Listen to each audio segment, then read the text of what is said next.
¿Alguna vez te has preguntado por qué mi abuela envolvía buena mantequilla en tela y la enterraba en una olla de barro llena de agua con sal? ¿O por qué sellaba toda una olla de carne cocida debajo de 3 dedos de manteca blanca y sólida y la guardaba en un rincón fresco de la despensa sin más que oscuridad y paciencia? La gente de hoy mira esos métodos antiguos y sacude la cabeza. Creen que la seguridad alimentaria viene de una puerta de acero inoxidable, de un termostato digital y de un recibo de luz que llega cada mes. Pero yo tengo 65 años y he visto esa creencia fallarle a la gente de las maneras más brutales y humillantes. Hoy voy a abrir un cuadernito manchado de grasa que perteneció a una mujer llamada Doña Benedita y voy a mostrarte cómo se ve la verdadera seguridad alimentaria.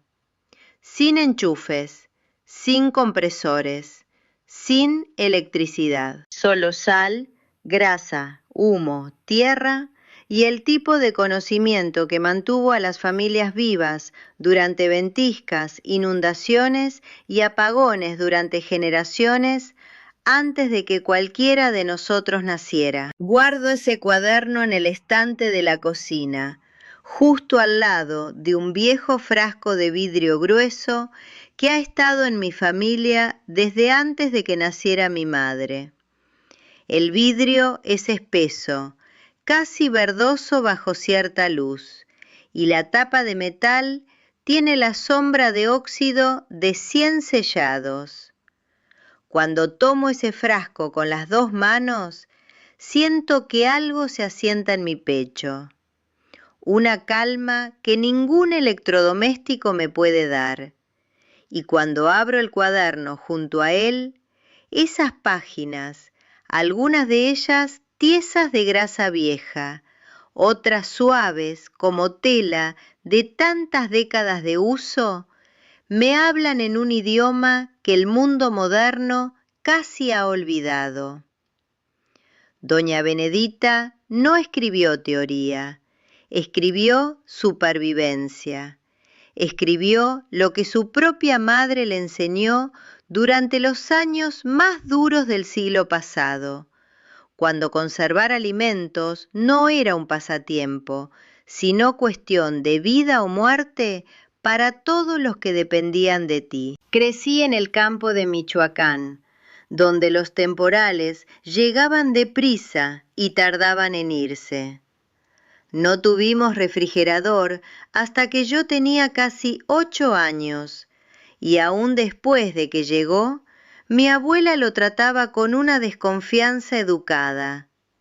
Siguió usando su despensa, sus ollas de barro, sus botes de manteca y su cuarto fresco, porque decía que cualquier persona con sentido podía ver que una máquina de la que dependes es una máquina que puede traicionarte. Tenía razón. La he visto tener razón una y otra vez en mi vida, pero nada hizo esa lección tan clara como el gran apagón de septiembre de 2017, cuando el sismo sacudió la Ciudad de México y dejó a miles de familias sin luz por más de 2 semanas. Recuerdo la noche que comenzó. Estaba en la ventana viendo cómo las calles quedaban a oscuras una por una, escuchando el ruido de alarmas y la voz confundida de los vecinos en el patio. Para el amanecer, la luz se había ido. Para el segundo día, los vecinos estaban tocando puertas preguntando si alguien tenía velas o hielo. Tenían congeladores llenos, congeladores bonitos y caros, repletos de cientos de pesos en carne, tortillas y comidas preparadas. Y ese era exactamente el problema, porque en 36 horas esos congeladores se convirtieron en relojes que contaban el tiempo. Para el cuarto día se convirtieron en basura. Vi a una vecina arrastrar 4 bolsas enormes de carne podrida hasta la banqueta, el rostro gris de la conmoción de lo que había perdido. Dijo que había tirado casi 4.000 pesos de comida. Lo dijo como si fuera una catástrofe completamente fuera de su control. Y en cierta forma lo era, porque nadie jamás le enseñó lo que yo ya sabía, parada en mi propia cocina caliente, con la estufa de leña encendida baja y la cena ya en marcha. Mientras el vecindario lloraba sus congeladores, yo alimentaba a mi familia de la despensa como si nada hubiera cambiado. Esa tarde abrí un frasco de vidrio de boca ancha con estofado de res que había preparado 18 meses antes, sellado en manteca a la antigua después de cocinar, y lo puse en el fondo de la estufa a calentar. La carne estaba tan tierna y perfumada como el día que la hice. Corté un pan de masa madre que había horneado y sellado en grasa derretida para evitar el moho, y la miga todavía estaba perfecta. De postre, abrí un frasco de mermelada de tejocote que había puesto en septiembre, y escuché ese profundo y satisfactorio pop del vacío soltándose. Mi familia comió mejor esa semana que la mayoría de nuestros vecinos comía un martes normal. Eso no fue suerte. Fue el cuaderno de Doña Benedita. Déjame contarte lo que ella me enseñó sobre conservar huevos sin refrigerador. La mayoría de la gente hoy cree que el huevo es frágil y temporal, algo que pertenece en una charola blanca fría bajo luz fluorescente. Pero el huevo tiene una capa protectora natural llamada cutícula, y si preservas esa capa, un huevo fresco puede mantenerse completamente seguro y comestible durante meses sin ninguna electricidad. Doña Benedita usaba la conserva en agua de cal, que significa sumergir huevos sin lavar, recién puestos, en una solución de cal hidratada y agua dentro de una olla alta de barro. Mantenía esa olla en el cuarto fresco y 9 meses después podía meter la mano y sacar un huevo perfectamente bueno para freír. Hice exactamente esto durante el apagón. Rompí un huevo conservado en agua de cal en un comal de hierro caliente y la yema quedó firme y brillante, y la clara cuajó limpia. Los hijos de mi vecina esa semana comían galletas frías. Los míos comían huevos con cebolla y hierbas secas de un manojo que había colgado en el otoño. Ahora necesito detenerme y hablarte directamente, porque lo que estoy a punto de compartir tiene más peso que cualquier truco o consejo aislado. Durante esas 2 semanas sin luz, mientras la gente a mi alrededor llenaba bolsas de basura con carne podrida, yo abría frascos de estofado perfectamente conservado de 2 inviernos antes. No inventé esta seguridad, solo seguí las páginas. Doña Benedita no escribió solo cómo salar carne de puerco. Escribió cómo mantener a tu familia segura cuando la red eléctrica falla y las tiendas se vacían.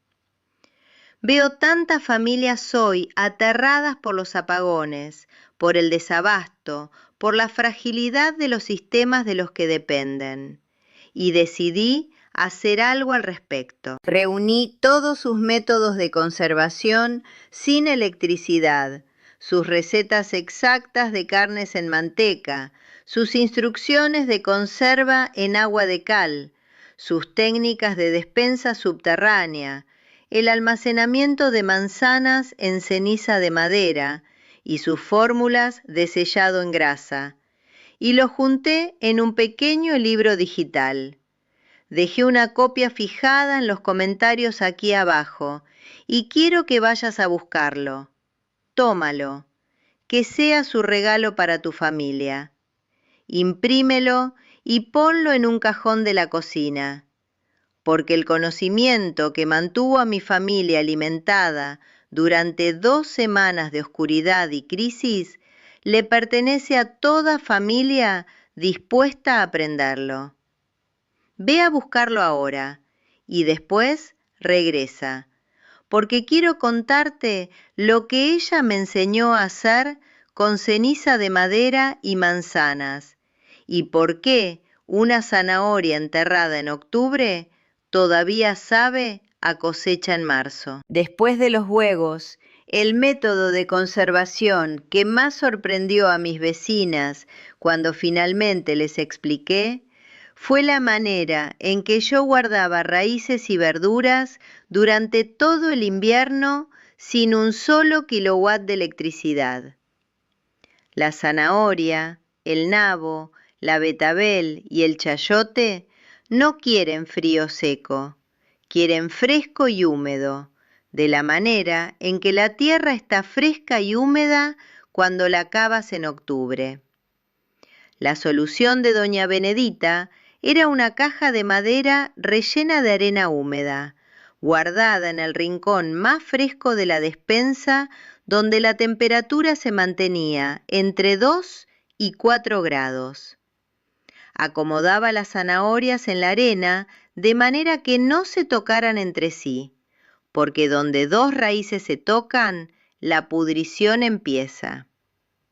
Yo tenía 15 kilos de zanahorias en mi caja de arena ese año, y cuando las saqué en marzo, todavía estaban crujientes, dulces y completamente intactas. También guardaba papas en un costal de yute con ventilación, apoyado en tablas de madera para que el aire circulara por abajo, nunca en el piso de cemento que jala humedad y crea hongo. Esas papas duraron de octubre hasta el abril siguiente.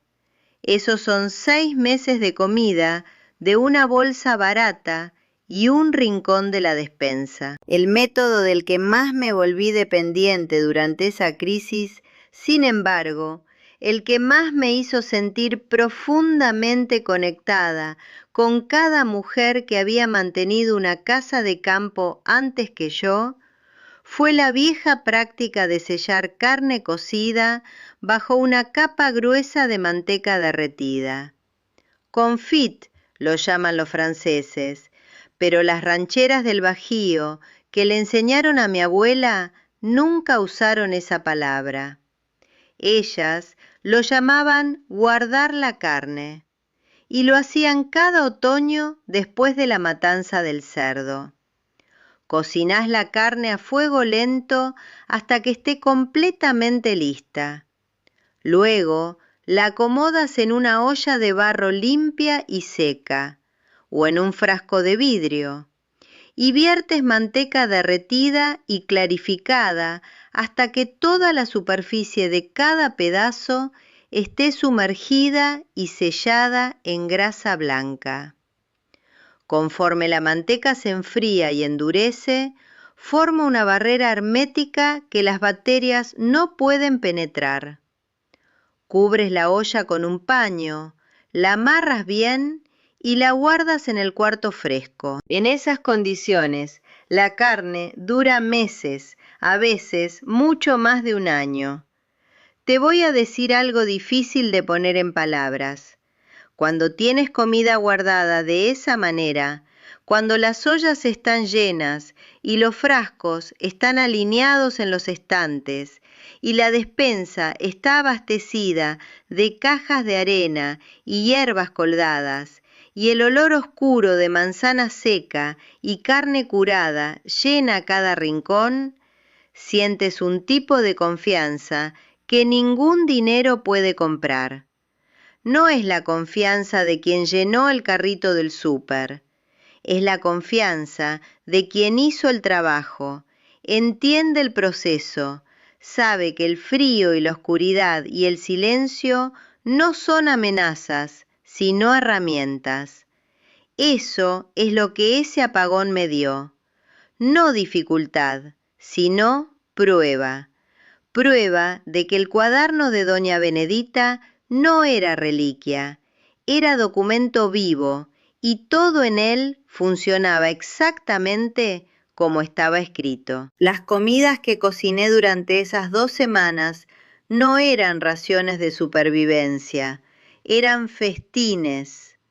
Un caldillo espeso de frijoles con tocino salado y tomillo seco, de mirristras de hierbas, repollo guisado en manteca de pato conservada con comino, un tamal de elote hecho de masa que yo misma había molido, endulzado con miel envasada y condimentado con jengibre seco.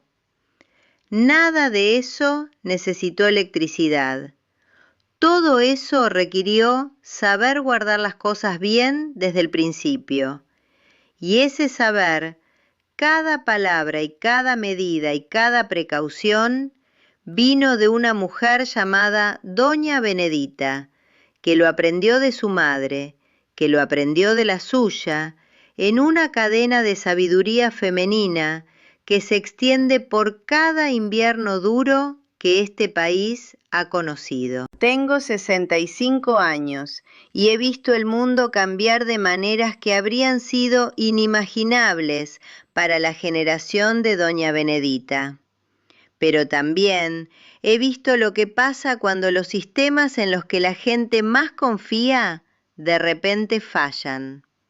Lo he visto en sismos, en inundaciones, en apagones y en desabastecimientos largos cuando las tiendas quedaron vacías. Y cada vez, sin excepción, las familias que comieron bien y se mantuvieron tranquilas fueron las que sabían lo que la gente sabía antes de la electricidad. Ese saber no se va con la red. No se pudre cuando falta la luz. Vive en un cuadernito manchado de grasa. Vive en manos firmes que conocen el peso de una olla llena.